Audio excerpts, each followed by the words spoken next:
Listen! Hello, everybody, and welcome to Nintendo Voice Chat episode 503. I am your fill-in host today, Tom Marks, joined by Mr. Zach. It's me. I'm here. Altano. Hi. Oh, that was nice. And all the way from the East Coast, Mr. Seth Macy. Hello. Ooh, I liked that too. We've got a couple of people out, but we're shifting around. We've got a good cast for you. We've got a good show today. We're going to be talking about a bunch of stuff.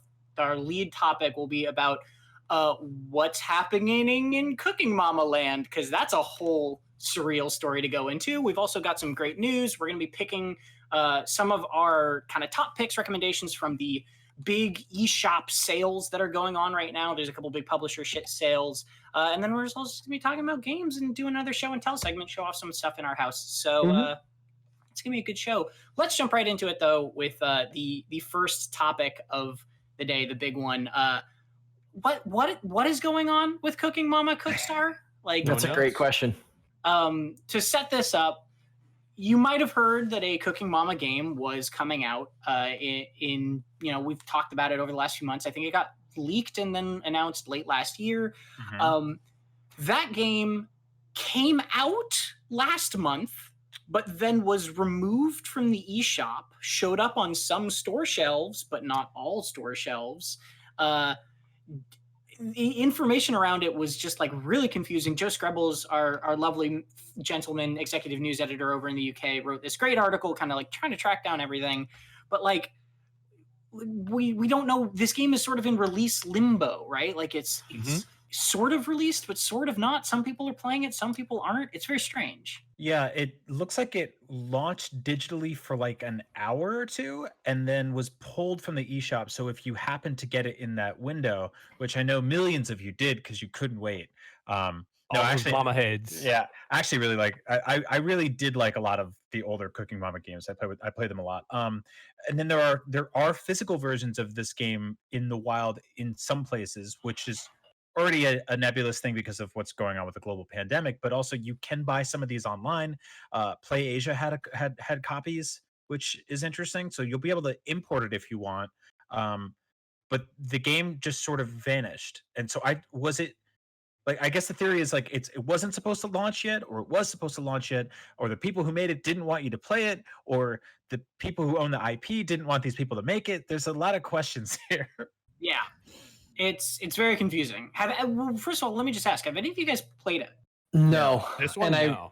I wish that I had been on the ball and had downloaded it before Yeah. it was sort of unceremoniously pulled from the eShop, because this is going to be one of those games that, like, especially like physical copies are going to be worth so much money. Like, it's going to be insane. But it's also like, it's like having PT on your PlayStation 4, right? Like it's one of those things where like it only existed in a bubble. It probably won't come back to the eShop given the controversy around it. And I wish so badly that I had gotten in and downloaded it before it went away. One, because I like some of the Cooking Mama games, but two, just to be a part of this like crazy history. Like, this is such a wild story. I don't think we've had this sort of like urban legend in gaming in a while, you know? Yeah, I totally agree. This is 100% the PT of cooking. Well, apparently, Scrubbles looked up on Google Maps where Yeah, this is my favorite part. This is my favorite part of the story. Yeah. where this game was developed, and the studio's location is like a spooky haunted cabin. It's just like a Out weird cabin in the middle Siberian of nowhere. taiga. Yeah, It's so bizarre. So this is like, we've only started peeling off the first layers of this onion, right? Because Which you what can ended do up in happening. What are the key features? Very good, very good. Because the weird thing that happened was, and as people started playing this game and this started being talked about, there were people who started going, Cooking Mama Cookstar is secretly mining cryptocurrency in the background on your Switch, causing it to overheat and drain the battery, and you can't play it unless you're playing online, which proves this. Which I was like, wait, your Switch can do that, but you can't change the theme or have like a web browser or Netflix, but it can mine cryptocurrency out of a haunted house. yeah. So the thing that added to all this too was like for the first few days of this story going out after our story and just other people talking about it, like no one was talking. No, the developers weren't talking. The publisher wasn't talking. Everyone was silent. No one knew what was going on. It was one of those crazy industry moments because like a lot of Slack messages and emails were kind of flying around like, does anyone know these people? Does anyone know the PR that is representing this company? Like, can anybody get a hold of anybody here? Like, it was pretty wild. Like, all of a sudden, it was like, it kind of dawned on us, like, oh, this company has seemingly come from nowhere to make this Cooking Mama game, and now has dropped off the face of the earth, and nobody knows where they are, or how to get a hold of them for further inquiry. Like, very strange. Yeah, it also had this like big thing with the sort of like Twitch streamer and YouTube community where they were like, I can't have this. I want this. Now I must have this. And so they did everything they could to get it down, import it, pirate it, whatever they could to get footage of this thing. Because I think people are like, what's in this that's keeping us from having it, which is amazing. And ostensibly, like, not much. Like the people who have played it, it just seems like it's a Cooking Mama game. It's not like not even a great one. Big yeah, I was gonna say, does anybody know if it's a good Cooking Mama game? I read some hands-on impressions that basically said no. The company that published this game or developed it, Planet Entertainment, I believe. Planet Entertainment is the publisher. Yeah. Okay, their other two big published games are Bass Pro Shops, Bass Fishing Championship Edition, and Cabela's Big Hunt Championship Edition. They're big games. They're big games. Right, and their next one's going to be Turbo Big Bass Championship. To be fair, don't sleep on Cabela's. I hear people actually really do like that series. I'm not disparaging Cabela's or the Bass Pro Shops fishing. But to that point, go ahead. What was that? I don't speak French very well. I was gonna say, do you think the Bass Fishing and Cabela and Cooking Mama trio are in some sort of cinematic universe where like they hunt and they bring her food to cook? Yeah, of course. 100%. I think that's the only explanation that actually makes any sense here is that they're all in cahoots. So just to clear some things up, the developer of this game is a developer called First Playable. They are a dev who mainly has done educational games in the past, as far as I'm understanding it. Planet Entertainment is the publisher, who is a kind of subgroup of Koch Media. Koch Media, you might know as they're part of the how am I forgetting this? The people like they're related to the people that make Metro and like those sorts of games in sort of like this big confusing hierarchy of companies that own other companies that own other companies. Not, as some internet conspiracy theories pointed out, at all related to the Koch brothers, who are a very different group, completely unrelated, despite it being spelled the same. The creators of Cooking Mama and the owners of the IP are a Japanese developer named Office Create. They, I believe, are in active development of a Cooking Mama mobile game that's just been going on for a while, but they had nothing to do as far as creating this game, Cookstar. So that's kind of how that all breaks down.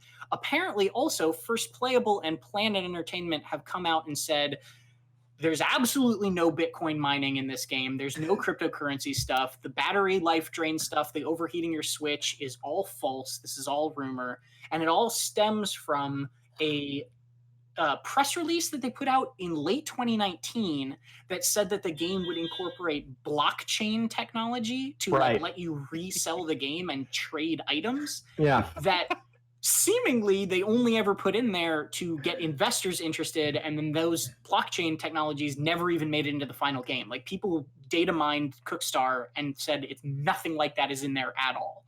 So like I love everything about this. Yeah, it's like it's this weird web of things, but that's it sounds like when you were a kid and you'd be on the playground playing Foursquare and somebody would be like, dude, I played Super Duper Metroid. Yeah, pretty much. It gets actually a little bit wilder. So you can't, another one of the fact checks I wanted to mention is you can play it offline. People have confirmed that. So there is a lot of misinformation going around. Oh, and you die in 3 days if you don't give the game to somebody else after you play. That's just blockchaining 101. Everybody knows that. Here's where we're kind of at, and here's where it gets even crazier, and what I want your guys' final take on is in an interview, Screen Rant did an interview with why are they talking to Screen Rant? That's so weird. Yeah. No So movies, there's- man. No movies coming out in the theaters anymore. They got to call it Cooking Mama. Hey, Gotta talk to somebody, I does guess. game stuff too. Anyway, Yeah. they put up an interview with a developer who said that it was removed from the eShop because of a legal dispute between the IP holder, presumably Office Create, and the publisher Planet Entertainment over the quality of the game, and that essentially they purported that Office Create wanted the game to be better and they wanted them to hold off before selling it. The developer also blamed Unity, the game engine, for the overheating problems, which Oh yeah, is kind that of old weird. chestnut. And now, if these claims seem sort of wild that a random interview with Screen Rant would suddenly be in the middle of all of this having these claims, First Playable responded on Twitter by saying that that developer interview was not real, and that the developer that they were speaking to, not saying Screen Rant made it up, because Screen Rant wouldn't just like make up an interview, but that the person they talked to was lying essentially and was not anyone associated with their company. Wow. And that's how you launch a video game.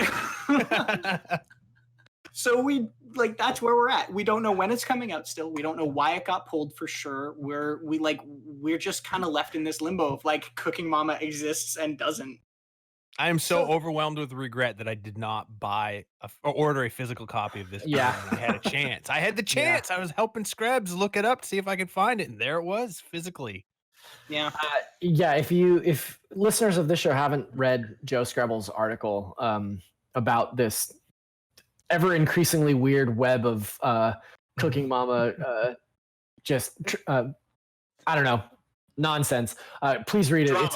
It's an excellent article. But what I want to know is, like, of course Nintendo hasn't said anything.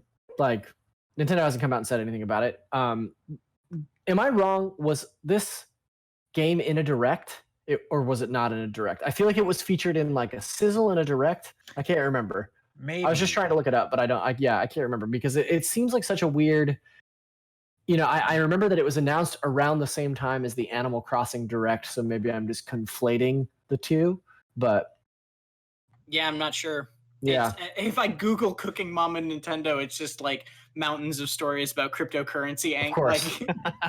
Yeah. So that's where we're at. I will say we are working on a review. I believe it's First Playable is sending us a physical copy of the game to review. So we will have critical impressions of this game on IGN at some point in the future. But we still have no idea what's going on. And Early Game of the Year contender? Probably. who knows? Maybe. Certainly the most talked about so far. We're not that early in the year anymore, though. No, So- we're I not. know, I was just realizing that. Yeah. It's already just April, my dude. madness. Yeah. I can't believe this situation exists in this way. I kind of love it. Yeah. Like, I kind of love that there's this like insane video game conspiracy theory story flying around. Like, I it's been a love while that since we had one of those. I love that it's specifically about this. Yeah, franchise. and that's the thing. It is about Cooking Mama of all Yeah. franchises. Look, as weird and as crazy as this story continues to get, and like until we figure out the backstory behind it, I think that there's one thing that we can all agree on, and that's that this news is not better than Mama. Oh. What a segue. What a sign off. I love it. Let's move on to some other news as well, because there's a lot to talk about. Sure. First thing I wanted to discuss was E3 and the ESA has officially come out stating that they are skipping 2020. They are not doing an online event like they initially said they might when they first canceled E3. So they're skipping 2020. But before I move on to the good news, what are your guys' thoughts? Bummer. It's a bummer. It is a bummer. I think, in the industry and outside of it, like, people are always looking forward to E3 and the news that comes from that particular event. I'm a little confused at the ESA's choices here. Like, obviously nobody's going to hold even a second thought of them canceling the physical event. But I thought it was really strange that they would openly discuss having a digital event only to walk that back. It just seems like maybe they jumped the gun in terms of like what their plans were and got out a little too early to say, like, actually, we're going to do this instead. Don't worry, everybody. E3 will still be around in some regard, and then have that go away is kind of a bummer. I think it's unfortunate that they didn't have their ducks all in a row and have a contingency plan for this, but they have already announced the dates for E3 2021. They're promising a reimagining of E3 2021. What E3 2020 was supposed to be a reimagining, so maybe this is a reimagining. We know that they lost their creative partner in I Am 8-Bit this year, so whatever we were supposed to get this year, we're going to get something completely different next year, which was going to be completely different from previous years anyway. So I don't know. E3 is in a really weird position right now, and I'd hate to see it go away forever, but I feel like we're teetering on that edge right now. So I also think it's going to, and this is like a much sort of bigger sentiment here, but I honestly think it's going to take a lot to get people back into a building like that in general. This year, next year, I think we're gonna see that happen. The sort of the ramifications of everything happening this year are gonna make their way into all sort of social spaces for probably the next 5-10 years, if not for the rest of our lives. I just don't really see. I don't see 50,000 people packing into a building again. I mean, you say that, but we still have no official word from Comic-Con about Comic-Con being canceled. We have no official word, right? Because too many superheroes. Yeah, that's true. They don't want to let them all down. No, there's sort of a tax break thing that happens if a city cancels on a convention versus when the convention cancels on the city. And so San Diego comes out and says, we've decided to not have Comic-Con this year, then essentially Comic-Con gets their money back. And if Comic-Con goes, we're not doing it, then the money goes where it goes. That's wild. So, but I imagine that's only a matter of time, right? Of course, because federal guidelines are going to have to mandate that they fall in line. So yeah, I mean, California in general has been one of the sort of like stricter ahead of the curve states when it comes to. I mean, take a look at our heat map. Like, it's pretty black and white. Yeah, exactly. And so I don't see that happening. I don't see New York Comic-Con happening this year. Gamescom. I mean, Gamescom is 400,000 people, and that's in August. I can't imagine that that's still on track. Like, yeah, I mean, they straight up. The thing that I do like about Gamescom is they've already said we're doing a digital event in some way. So that's already sort of like they're laying up the expectations that that's going to fall out too.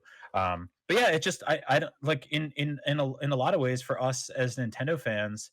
The thing, and I've said this before, the thing I'll miss the most is their booth, but that's selfish because I get to go to E3. But for anybody else watching this show, you've gotten a digital event from them for like 5-6 years now, multiple times a year. Yeah, and so it's kind of business as usual. In fact, I think that weirdly you're going to see that they are way ahead of the curve on that. And for a company that's like kind of like historically behind on a lot of things, like online multiplayer and voice chat and stuff like that, the show title is an in joke. I think the digital event thing is something that every company is going to latch onto, especially now more than ever. So yeah, it's a bummer to see that go away. I would have liked to see something sort of compartmentalized underneath the E3 banner that still made it feel like something was there. But we'll see what's in store for next year. Mm-hmm. Hey, well, Brian, do I have good news for you? Do you? Because the ESA may be skipping 2020, but IGN isn't. This is a total shameless plug, but I'm saying it anyway. We announced we're going to be hosting something called the Summer of Gaming this June, which is essentially like a digital showcase event. We're working with publishers. They're going to be doing big announcements in June. We'll have a lot more details on that. You can find all the information on IGN.com, but essentially I think the idea is we want it to be something to look forward to that month still, with big game reveals, big news, that sort of thing. So we're going to be making the Summer of Gaming a big old fun time. And if you're in the Southern Hemisphere, then it's a very cold Summer of Gaming, but don't worry about it. It'll still be fun. Yeah. Another bit of news Chili. another bit of news that is good or bad, depending on your opinion of it. Nintendo nerfed Bunny Day, guys. Yep. I know y'all talked about this last week with the Eggpocalypse, and it seems that Nintendo pushed a patch, I think it was Monday, that reduced the frequency of eggs in Animal Crossing for some of the types of eggs. What are your thoughts on that? Good. Yeah, I don't think we actually got an opportunity to talk about Bunny Day a lot last week, but that's mostly because we all hate it. It Right. seems to be a bad event. No, a lot of people out there really dig it, but like, I'm glad that they nerfed the egg ratio, because like every time I fished, every time I dug something up, every time I shook a tree, eggs, eggs, eggs, eggs, just like insane. And for somebody that's playing that game and has no desire to build those like awful Easter costumes, like I was just throwing them out. Like I was just selling them, you know, as soon as I got them, I was just selling them. And they don't sell for a lot of money. So it was just like kind of a pointless event for me. Yeah, I haven't seen Zipper on my island in a few days. I know he's out there lurking somewhere, but I haven't gone looking for him. So Yeah, I haven't seen him either. I maybe he knows I sold everything. yeah, he's pissed because we sold the eggs. Yeah, like my whole stance on this is that this is like events like this are intrinsic part of Animal Crossing and always have been. And I feel like this one showed up a little too soon after like the the new car smell was still there. Like everyone had just gotten this game and they suddenly sprung on this like 10-12 day long event that was completely insane and removed like a lot of the stuff that people were working towards, which is resources and catalogs and fish and bugs and stuff like that, and replaced it with all this like incredibly kind of hideous, garish, like cheap garbage from the dollar store. Like it's just really bad. And I like for us OGs who've been playing Animal Crossing for a long time, I'm like, I know this is part of it, I get it, but this is too much too soon. This is like this is fine. It's just like we're on the second date right now, and we just found out about some of your most insane hobbies. Like you need to save that for 4 or 5 or something. Like we're not there yet. And everybody was really liking this game, and I think for a lot of people it was like a splash of water in the face, and was like, you got to play this game less. And like, Yeah, you know. I mean, And it kinda worked. it's by no means a deal breaker. Like I still have played obsessively throughout Bunny Day, but I just like, you know, we are in the fortunate position that we got copies a little bit early and got started, a head start on everybody. So we meaning you two. Yeah. Yeah. This Yeah. sucker over here had to I just wait. I meant the royal we as an IGN, the okay. big crybaby. No, but so you know, like I feel for like what you're saying, Brian. Like a lot of people that got this game on launch day, or even a week later or something, were hit with this sort of roadblock because you're out there trying to farm 20 nuggies so you can expand the store or whatever, and it's like I'm not getting any nuggies from these rocks. I'm only getting eggs, and nobody likes eggs. Yeah, Well, I can't imagine trying to start this game during this event. That would be insane. Yeah, it's just an unfortunate side effect of the game launching in late March, because like they're right up against non-denominational egg holiday, and I think it's a catch-22, because I think that if they hadn't done a non-denominational egg holiday event, people would be like, what the hell, where's our non-denominational egg holiday event? But on the flip side, they did the non-denominational egg holiday event and everybody's pissed about it. which is funny because I've read a bunch of comments from people when we do Bunny Day coverage. What a stupid sentence. Where they'll be like oh, what, you can't, why can't you call it what it is? It's Easter. And I was like, well, we didn't name this. And also, would you rather that Animal Crossing tackle the death and subsequent resurrection of Jesus Christ? Well, the funny thing is it is called Easter in Japan, I think. Like, I think the event is just the Easter event in Japan. It's just in the States where they're like, this is a non-denominational egg holiday. Well, the good news is it's over on the 12th. Right. Yeah, unless you're Orthodox, and then it's the 19th. Or unless you're time traveling. That was a religious joke. Thank you. You're time traveling, it's over right now. It's been great. I got to kill that awful rabbit with a system setting. There's a couple things though that I think is interesting. One, in a very un-Nintendo move by Nintendo, they patched this game based on response. Yeah. Which, like, usually, like, people can complain about a Nintendo game and Nintendo's like, this is the way we made the game, deal with it. Turn up the dial a little bit. Yeah. And so I thought that it was actually pretty impressive that they were like, hey, we hear you. We're going to nerf this, the egg ratio here. And secondly, I had a second point, but I completely forget it now. So anybody else want to talk about this game? I don't mind Egg Day at all. I didn't really notice that the egg drops went down because it didn't bother me that much. I guess I don't play nearly as much as you guys do. There are some people who play a lot of this game. No, I do too. I play it a lot. Yeah. I think that there's people that think this is annoying. There's people that think this is annoying but say that it's not. And then there's serial killers. Well, it's really funny because like we're we That's have a morning stand up every morning where we talk about the coverage that we're doing, and Sam's talking about oh yeah, we're doing all this Bunny Day coverage, and like people in the chat are going off like, oh, stupid eggs, oh, I hate these eggs, and then like very quietly Miranda's like, I like the eggs. I think the eggs are good. And it's like, I feel bad for those folks that have to deal with all of us being like, oh, the eggs are bad in this children's game. But, I won't spend too much time on this because I was going to talk about it later. But Can I add one thing real quick when you're done? Yes. I spent all of last week reviewing Final Fantasy VII Remake. So I literally didn't play any Bunny Day stuff until like yesterday. And so I'm still in this honeymoon period where I'm like, oh, these eggs are pretty cute. And like, I know in 3 days I'm going to be like, please end it, God. Well. Who's got an advanced copy now, Tom Marks? Yeah, exactly. Wow. The egg is on the other. The egg is on the other foot, huh? I don't have that. You know what I have? Eggs. Brian, what's your final thought to save us from this?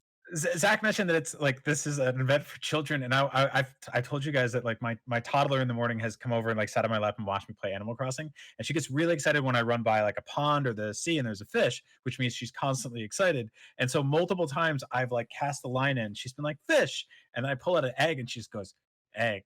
And that's my review of Egg Day. I like it. As so good. Seth did mention, Bunny Day is the 12th for the Northern Hemisphere, so it'll be over on the 13th. The 13th, it'll be gone. Also, cherry blossoms leave on the 11th is the last day for cherry blossoms. I kind of Which wish is that so much cooler. Yeah. I am kind of bummed because I like didn't know you could. I just thought it was a thing in the background floating around. I didn't know you could catch them. So I have like all these cherry blossoms I need to catch now. I really like the mix up of like green and cherry blossom trees, and I've gotten to a point in the game where I'm like really rethinking my town's layout and stuff, or my island's layout, and I would love to have some pink trees in places, but I know that those are going to go away, so it's like, well, I guess it'll just be like a regular tree here, which isn't, it's not the same. I'm kind of bummed that leave some pink eggs all over town. Moving on, I wanted to touch real quickly on the last news topic today, which is that the Lego Super Mario sets got dates and prices. So they're coming August 1st. They're available for pre-order now. The base starter set is $60. And then they have a Piranha Plant expansion for $30, a Bowser's Castle expansion for $100, and then there's a Monty Mole and Super Mushroom expansion for $15 that you can only get if you like as a pre-order bonus. Any quick thoughts on these? To me, the thing that jumped out to me was just that $60 for a Lego set, and this is, it's a different thing. It's electronic, it ties in. $60 for a Lego set isn't unthinkable, but $60 for a Lego set that is only 231 pieces sounded a little strange to me. But it's got a little computer inside. That's true. Mario computer, and he goes, wahoo! Yeah. That was my gut impulse, I guess.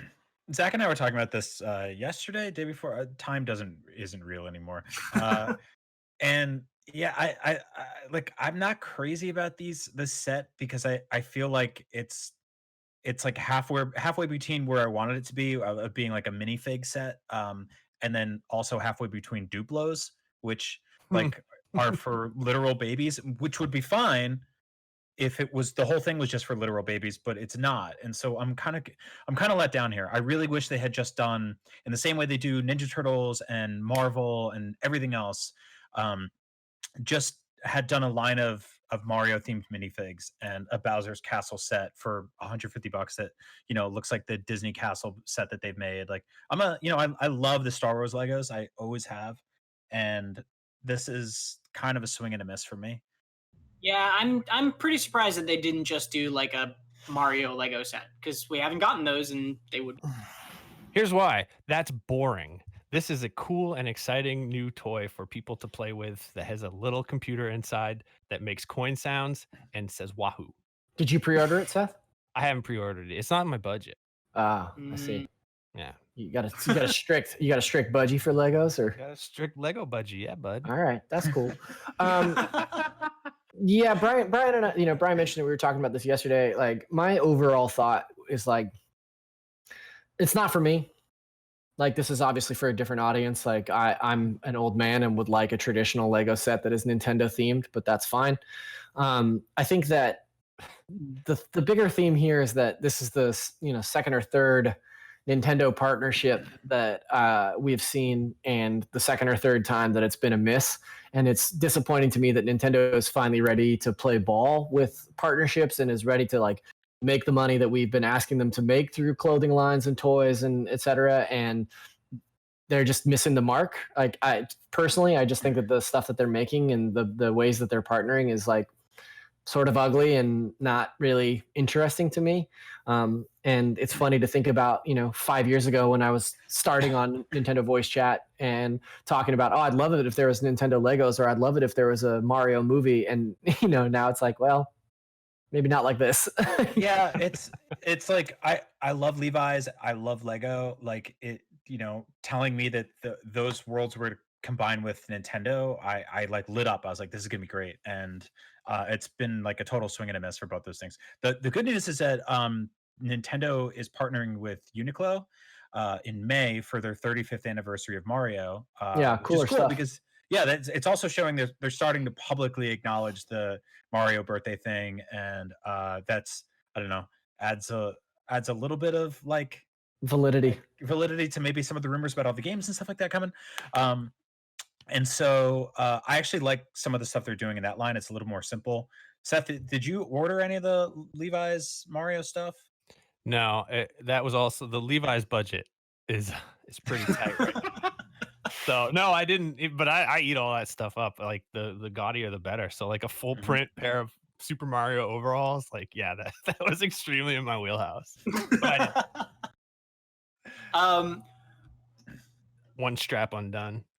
Marky Mark So style. it's going to be interesting to see these things. I think I'm going to make my final call when we actually get them and see like kind of how interesting that functionality is. But again, it's for a younger audience for sure, and there's nothing wrong with that at the end of the day. I do want to spend a quick second looking over some of these deals that are on the eShop right now. Did someone say deals? Yeah, Dealsman Seth Macy is here to discuss this. WB, Sega, and Ubisoft all have these spring sales on the eShop right now. Sega ends on the 13th, WB on the 16th, and Ubisoft on the 20th. So they're all for varying amounts of time. But yeah, there are some pretty steep, cool games in here. So I just want to know, like, what's your... Note, steep is not a game that's in the sales. That's fair, yeah. Which is okay. Switch, right? I wouldn't recommend it even if it had come to Switch. Let's real quick just run down kind of your top pick, and we'll start with Mr. Dealsman Seth Macy. I'm gonna say, hey folks, go play Valkyria Chronicles 4. That's a real fun game, and it's on sale for $14.99. Yeah, that's half off. Yeah. And I would throw my weight behind that too, because I love the Valkyria Chronicles games. Leading into Zach Ryan.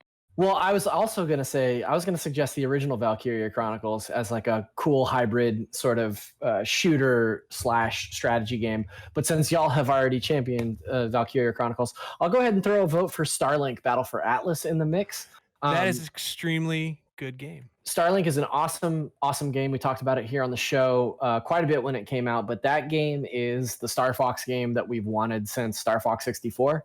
And in fact includes Star Fox and his friends. So I would say, as a Nintendo fan, if you haven't picked up Starlink, that's a pretty good choice. And this is a really good deal. And you don't need the toys. You don't need the ships that go along. You can get those toys though for like pennies. Yeah, you can get them for you can get it literally for like $1. Like, they're super cheap. Yeah. In fact, I would actually recommend you buy the digital version over the toys, because if you buy this digital deluxe edition, which is on sale right now for $23 down from $80, you get essentially every ship in the game, every ship you would need, for a price that is insanely cheap compared to what it was at launch, and especially what it was at launch if you were buying physical. So yeah, I'd throw my weight behind that one too. That thing's on sale it's like 2/3 off right now. It's really That's a lot of scratch, baby.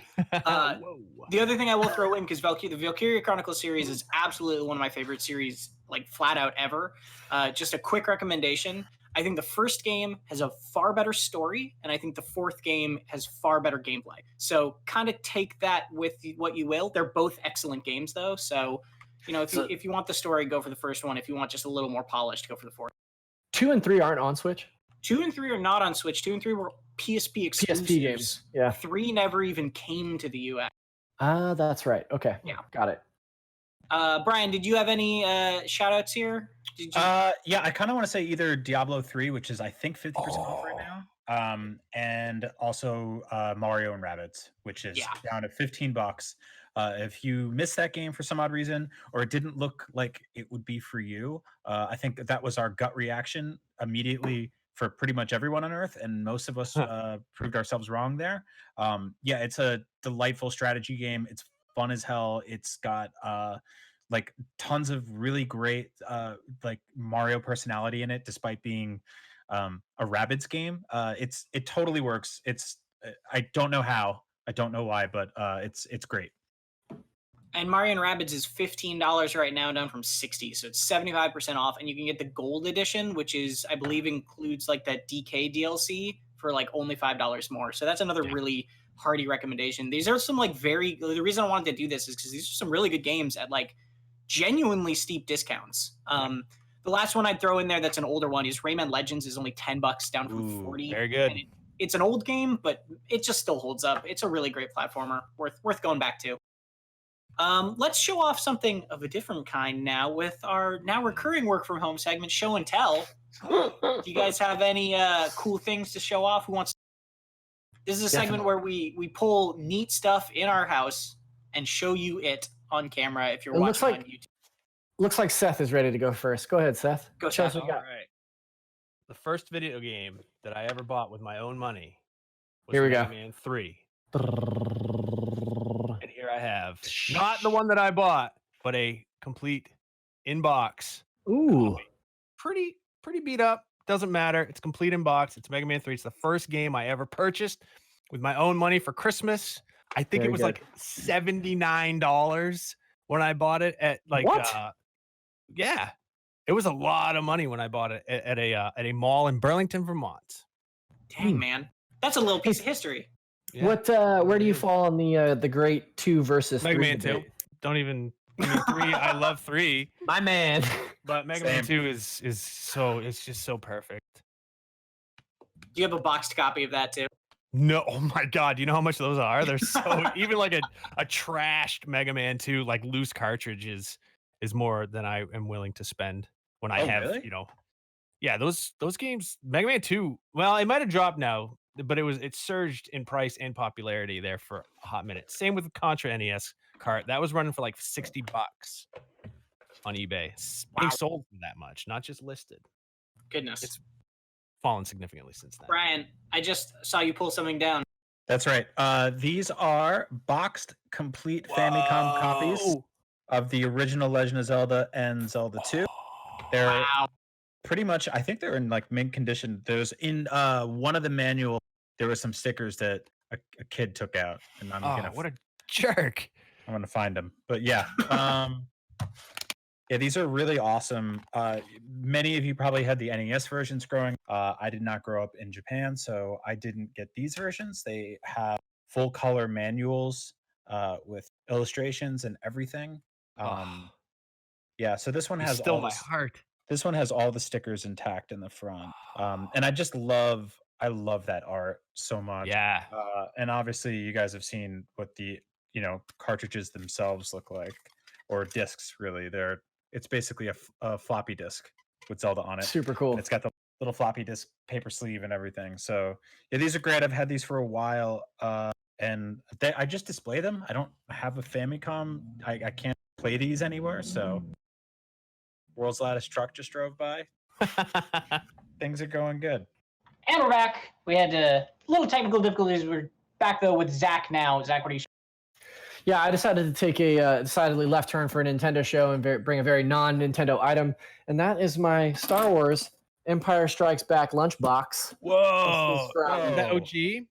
Yeah, so this is actually from, I believe it's from '79, the year before the movie came out, just before the movie came out, and you can see some pretty cool stuff. So like, One of my favorite things about it is that it's obviously based on concept art. I don't know if you can see this, but like, look at the snow speeders are all boxy and weird. Oh, that's awesome. And then there's like just like a couple of other weird little things about it. That, let's see, it says right here. This is from '80, so this must have been right when the movie came out. Like, Darth Vader has like a weird, like very narrow look about him. Like, it's really cool. I really love this thing. I got it from my uncle, who had just had it like laying around in a closet, and I think I got it when I was like 14 or 15. And when I saw it, I was like, "Can I have that lunchbox?" And he thought that was really weird that I was very excited about an Empire Strikes Back lunchbox. But it also has, let's see, it also has my. You can see that my mom has written my name and has posted it here, just in case I should lose my lunchbox, because I did in fact take it to school. So maybe I got it a little earlier than when I was 14, because I can't imagine that she was writing my name in lunchboxes then. So I love that that's used. Lived in. yeah. Does it have the thermos? That's my question. It doesn't have the thermos. I wish that it did. Yeah, I know. You got to hunt that down. It's probably on eBay. Is that Probably so. Is that from 1981? 1980. Oh, nice. Yeah, because I have this this Yoda from 1981 that's also kind of equally slightly off model. Just a little bit bootleg, just like a The way that just like slipped into the frame from below is very good. I'm going to show off something that I showed off actually on the Lost episode that died a while back. But people were asking me about this Kirby from episode 500. This is a Kirby plush, the Mirror Kirby, which is my favorite type of Kirby that I got in New York at the Nintendo store.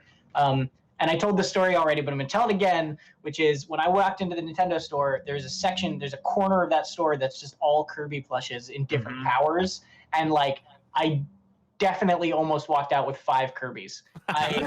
There were at least 5 or 6 that I wanted, and I had to limit myself, so I went with my little Mark's plush.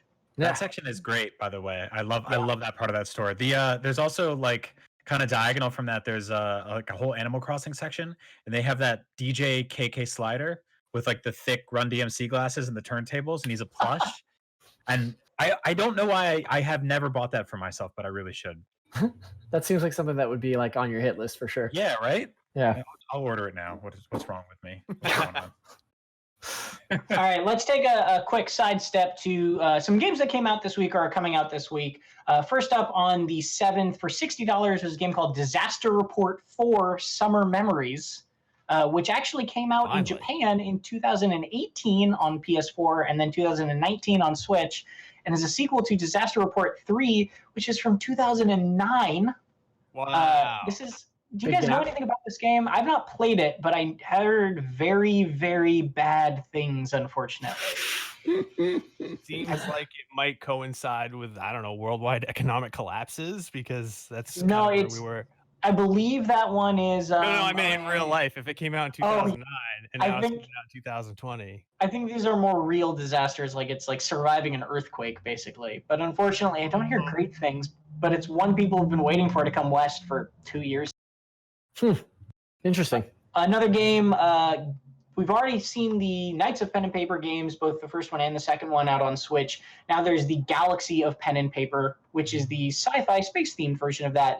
That came out on the 8th for $12.50. And there's also a bundle now of all 3 of these games for $30. All of the Knights of Pen and Paper, all the Pen and Paper games, I think are very, very good little pixelated RPGs. Very, very much like them. Sweet. Cool. And finally, a game, because I can't not do this, a game I played on Steam in 2016. This is a game called Tharsis. It comes out on the 11th for $12. It's actually by Choice Provisions, who are the maker of the Bit Trip series. This is a dice-based game where you're trying to get a spaceship like full of your crew to Mars, but like things keep going wrong, and it gets really terribly dark. So like if a crew member dies, you have to like make the choice of like whether you're gonna eat them or not, because you're running out of food on this spaceship. And then also it's all dice based. So like every time you make a choice, like if you need to repair something, you like roll dice and then you have to like slot certain numbers into certain things. It was a game that had some problems on launch, but has been patched and updated to kind of smooth out some of those issues. And it's one I definitely recommend on Switch as well. I haven't played the Switch port, but it's a weird, cool game, even if it is punishingly hard because of the fact that it's so randomized by dice and the cannibalism stuff. I've played my fair share of those Bit Trip games. Do you feel like this is a pretty big departure from Bit Trip? It seems like it's maybe more narrative driven, or not as much narrative, but it is a complete departure stylistically, gameplay wise. It is a very different game for them, but still very cool and it's still very different. And like the situation it puts you in on like this trip to Mars that you just have to like you're not gonna get there like successfully without being scathed, right? Like it's really a game of like managing how bad things get rather than like making sure everything's perfect. It's very weird and cool. So sort of like Oregon Trail. Kinda, yeah. It's a little bit like Oregon Trail, but like more dice focused and space cannibals. Okay. sure. You know. So it's a kind of a lighter week in terms of releases, but yeah, definitely. Finally, I think I might know the answer to this question, but what have you guys been playing this week? Animal Crossing. I've been playing Animal Crossing. I've been playing it a lot. I'm at the 140-hour mark now. I got a lot of hours in that game. I rolled credits yesterday, so that means that I finally have access to paths and the terrain editor. Man, I said this to some of my friends that I've been playing with, but like I really love Animal Crossing. I think it's one of my favorite games of this generation. I've never loved a game that I've been so annoyed with as much as I've been Animal Crossing, because that's a good way to put it. That path maker sucks. Like trying to put down paths and like I'm constantly, pathing the wrong thing over or picking it up when I didn't mean to, or like it sucks. It's really annoying that you can't select multiple squares and just like put this here. Like it's bad. And this is the first like I've had little gripes about the game here and there, but this is the first thing that I'm like, okay, this is an actively bad system.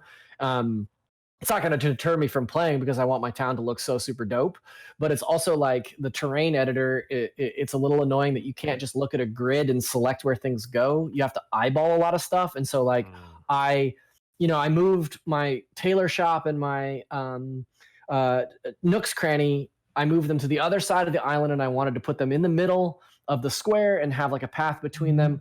Well, when the shops got erected, on different days, I realized that my tailor shop is just like one square higher on the map than my other. And like, it's going to drive me crazy. Like every time I run past it, and it's so annoying that I can't just like line things up the way I want to on a map when I'm given the option to like edit terrain or edit placement of stuff. So it's like the late game of Animal Crossing has me definitely feeling less enthusiastic than the 135 hours that I spent previously. I mean, I'm still obsessed with the game. I still really, really love it, and it's been an excellent outlet. But yeah, my favor has turned a little bit in the last couple of days, but it's probably something that I'll get over. Yeah, no, I completely agree with you. I've been struggling with the same thing. It's super finicky. When you're like paving things over or making rivers, there are essentially like three options. There's clear out the water entirely, make a curved area of the water, or just make it all water.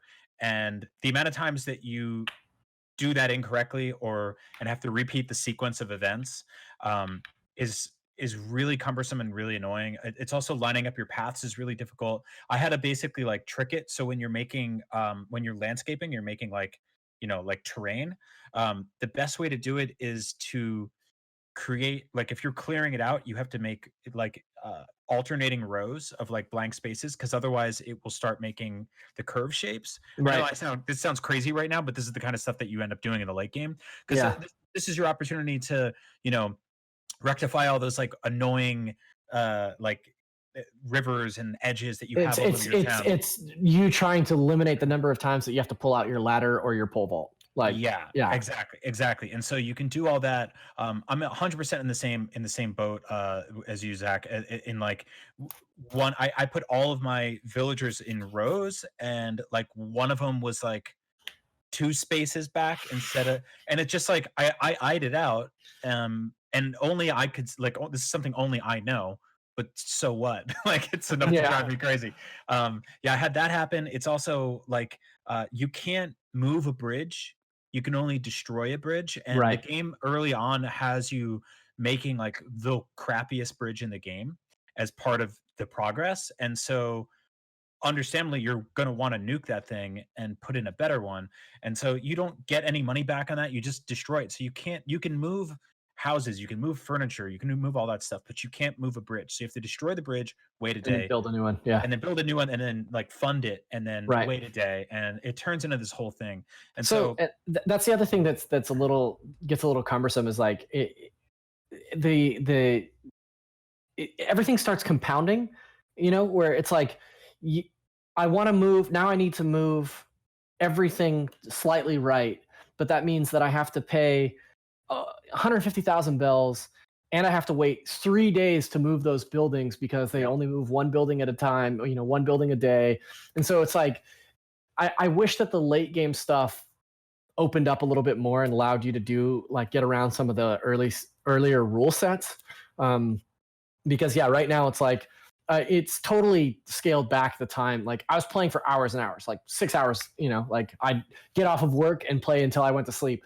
But now it's like, okay, well, I really can't do anything until I move this building, and I can only move this building and then have to wait until tomorrow till it's constructed before I can do this other stuff. So like, like the last 2 nights I've played half an hour, 90 minutes, like somewhere in there. It's just like, well, okay, this is all I can do today. Yeah, it's annoying that Tom Nook basically like progress walls you and goes, oh, you can't build like an incline and a bridge at the same time. And you're like, why? And he's like, it's just too much to deal with. And you're like, your island has a camel, like a drunk seagull, like a rabbit that's probably you, 60 balloons. There's a fishing tournament. Like, you can multitask, you can handle this. And he just doesn't. He doesn't want to deal with it. So yeah, it definitely gets a little annoying. I will say that like I know that eventually, like after you break 100 tools, you get access to the gold ones that still break. I would like that after you rolled credits, there was some version where you could, you didn't have to craft 2 shovels every time you wanted 1 shovel, or 2 fishing rods. Like, that's the kind of stuff that like 100, 200 hours in. And Zach, you totally nailed it. Like, when you go into your house, you can, like, the grid system of popping out bird's eye view and selecting a bunch of furniture, it took them, admittedly like 25 years to get there. And so I'm really hoping it doesn't take 25 years for them to let us do that on the actual terrain, because hitting a bird's eye view button and being able to like just make a mountain or a river and seeing it from up there rather than like boots on the ground would have been so much better. But yeah, like, this is, it won't take away all the joy I've had with this game and all the fun I've had with this game, but it is frustrating. Mm-hmm. Yeah, I don't disagree. One of the things is, so like last week I was playing, I already mentioned this, last week I was playing Final Fantasy VII Remake for review, and then we know didn't play. I didn't play Animal Crossing literally at all for a week, where I had gone from playing it literally every day and pretty much every night to just not playing for a week. And I was genuinely terrified to go back. Like, I was scared to see what I would come back to. I was like, had this horrifying idea of like, oh, I've missed all this iron ore. I missed all these fossils. My villagers are going to be mad at me. There's going to be weeds everywhere. It's going to be the worst. And I finally went back at the end of the weekend, and I was like, oh, this isn't bad at all. Right. And like, it's actually given me, like, it's funny to hear you guys talking about the end game, because I'm not there yet. And it's actually given me a lot of confidence to just like play more relaxed, because like, I'm not worried about like, oh, like I'm not on pace with my friends. Like, my friends have X ability to do this, and like, if I don't play every day, I'm not going to have that thing. Like, that pressure is just sort of gone, which is really nice. And then also, like, now I'm just not really worried about like missing a day here and there. Like, it from a more casual standpoint, like, it actually feels really good to be able to be like, oh, like, at this point, like, I really don't have to play every day. I can keep playing when I want to and really enjoy it. But like, I don't have this pressure of like, gotta get on your chores. You gotta hit every tree. If you don't hit every tree every day, you're not gonna get all the wood you could get. Like I just like that's gone, and it feels really really nice. So like I'm kind of the other side of you guys, where it's like, oh yeah, like I'm kind of cool with the slower pace for now, but I imagine towards the end it does get very very annoying. It's I think it's pretty forgiving with like weeds and cockroaches and stuff like that. I did one of like Janet Garcia, who's been on the show a bunch of times, did an article about like basically putting 100,000 bells in your bank account and then traveling to the year 2060, and you get like $100,000 of like interest on it. And so I just kept jumping back and forth from like the year 2000 to the year 2060, which is like the highest that your system clock can go on Switch. I don't know what they want us to do with our systems in 2060, by if they'll have to patch that. Y260 bug. Yeah, and you come back and a couple of animals are like, that was weird. What if you came back and they all had like time travel whiplash, like their noses were bleeding and they're like throwing up and they're like, what was that? Like that'd be so awesome. I was talking to Rocco, who's a rhino, and he just started fading away. Like doing a real Marty McFly, like. But yeah, you go back in your house. So there's like a bunch of weeds all over town, but it takes 5 minutes to clean them up. And you go back in your house, and your character's like, dung, and there's like 2 cockroaches on the ground, and you step on them, and then he's like, we're good. And that's it. It's really like I remember the GameCube one. Like you would come back, and it would look like a John Carpenter movie set. Like it was and worse than that, every villager you talk to would be like, "Where have you been? Where the hell were you?" Yeah. Whereas this time it was like the first person was like, "Oh, I haven't seen you in a bit," and then nobody mentioned it again, and I was like, "Cool, great, yeah." Good. Seth, have you been on that island life? You know what? Last night was the first night I didn't play Animal Crossing. Yeah, I got my trash room that I spoke of on an earlier episode of this show. And now if anybody wants to bring me garbage, shoes, cans, tires, I'm trying to build more garbage bags and just junk cardboard boxes for my garbage house. So I reached my goal, and now I'm gonna play Final Fantasy IX some more. Great game. Fair enough. It's Tom talked about playing Final Fantasy VII, and I'm playing a good Final Fantasy. So. Ooh, whoa, wow. There's some shade getting thrown. Just like it is. What are you playing on? Are you playing on Switch? Yeah, it's on Switch. It's awesome. It's nice. Switch is the best way to play RPGs. I replayed it last year and was like pleasantly surprised with how well that game has held up. Yeah. My biggest problem with it right now is I haven't played since, I don't know, October. And so I'm walking around trying to remember what you're supposed to do next. Yeah. So I believe there's some wiki guides on IGN.com I might have to check out, because I don't know where I'm supposed to go. Right. Well, it sounds like Animal Crossing continues to consume our lives. I apologize. Maybe next week we'll have a different video game, like more than 2 games to talk about. Cooking Mama. Could be Cooking Mama. Yeah. Let's take some questions, though, in a little game we like to call Question Block. Let me grab some. Phil Mansfield asks, do you think we'll see possible integration between Lego Mario and the rumored remasters? Ooh. No, I don't think so. But boy, that would be cool. So. Yeah, that's kind of my vibe too, is that Lego is just going to kind of be a separate thing, and probably they won't cross over very much, if at all. The Lego is going to have an app that'll tie into it, and that'll probably be... Yeah, so my big bummer about this whole thing is that we're not just getting like a Lego Mario game in the same way we've gotten Lego Star Wars and Lego Jurassic Park and stuff like that.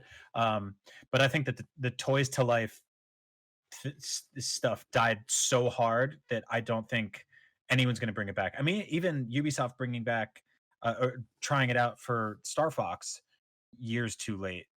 Like we said earlier, those are all at $5 below right now. Like you can get Well, the thing about Starlink too is that Starlink was, like you said, 2 years after Toys to Life had died, right? And it didn't succeed, and therefore Toys to Life is not coming back. Like that's pretty much where we're at. Amiibo are sort of their own thing now that are just going to keep being Amiibo and aren't really toys to life in the same way. Right. I would even argue that the people still collecting amiibo at this point are like completionists and people who want people who want the full Smash Brothers set. And I think a lot of that is the sort of like sunken cost fallacy of like, I've gotten this far, I might as well finish it off. Whereas I was somehow able to pull myself away from that a few years ago and stop, which is I only buy the ones that I really like Dark Samus. That's a super good one. I think that's the way people should collect stuff, but I don't know. The Smash Brothers is like the old games had that whole table where all the trophies and toys are all right there, and so they look good together. There's a power in numbers. So if you've been collecting them for years, I don't blame you, but I don't think anyone's buying those amiibo now being like, but what do they do? Like that's totally gone out the window. Totally, yeah, absolutely. Louis Aoki asks a question I'm actually really interested to hear Seth's take on as well for this. Would you prefer a Switch Pro or a 64 mini? If you in a world where you only had to choose one of those two. I mean, I guess I don't see the purpose of either one of those things. But, I mean, I guess a 64 mini, sure, why not? Yeah. I would say a Switch Pro that has 64 games built in an app, like and you can never add any more. That's the wish for more wishes approach. Mm-hmm. I like that. Yeah. No, I just want a portable Mario 64 that has a joystick, But I don't know, playing Animal Crossing for 200 hours. I wasn't like, oh boy, better get a Switch Pro because this is really chugging. Like, right. Check out the MIP mapping. Yeah, right. Like, wow, I wish this furniture looked better. Like it's like it looks great. That's actually one of the most beautiful games Nintendo's ever made. It's like super clean. Yeah, it looks really nice. All right, let's take one more from Brad Carico. What animal currently not in Animal Crossing would you like? So what animal type creature would you like to see that is not already in this game? Turtles are not in this game right now. Tortimore, the mayor, is either in that grave that was in the Nintendo Direct, or what? He's like 90. He didn't. It's not like he got hit by a car. He's middle age for a turtle.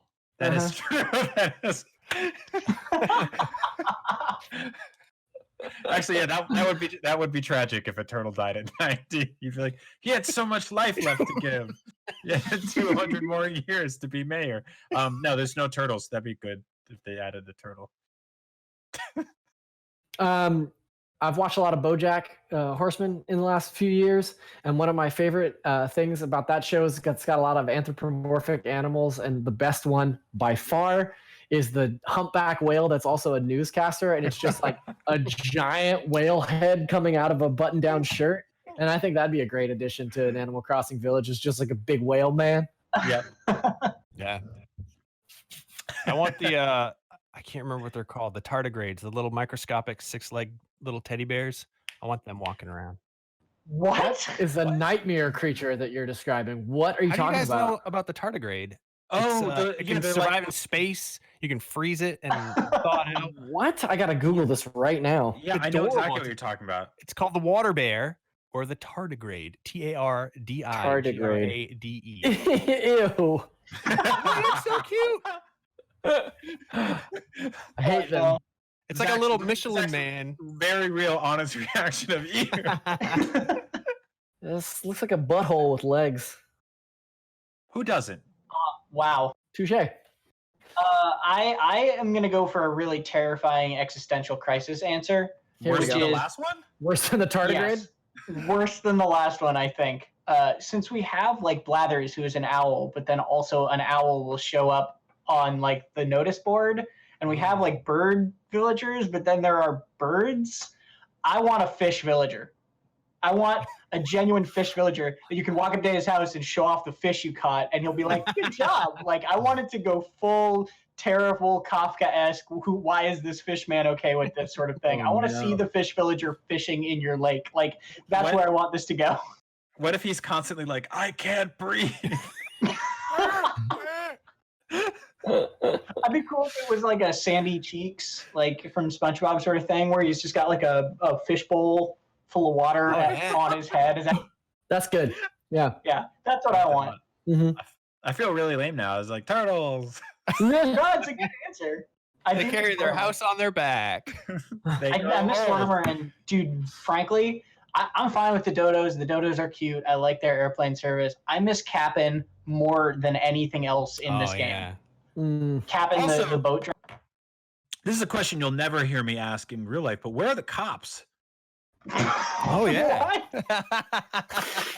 There used to be cops in this game. There were dog cops. They just stopped. So what are they just saying? There's no more crime? There's definitely still crime. I mean, I think that as you're building an entire town on a deserted island, there's a lot of infrastructure that still needs to be put into place. So maybe there's cop DLC coming, and you can live out your dog cop dreams. Dude, those dodos don't want cops anywhere near their operation. Everybody knows it's a known Animal Kingdom fact. Dodos hate cops and dogs, so it's a real double whammy. That's why dodos are extinct. Actually, it was because of the cops. The thing that dodo pilot tells you when he drops you off and is like, "We can never come back here ever, ever. Do whatever you want. We'll never come back. Don't worry about it." Like that is some terror. They don't want police anywhere near that operation. Yo, that's and then when you can do some messed up stuff out here. Just be cool about it. I think before you leave, he breaks the burner phone in half and throws it overboard. Yeah. We gotta go right now.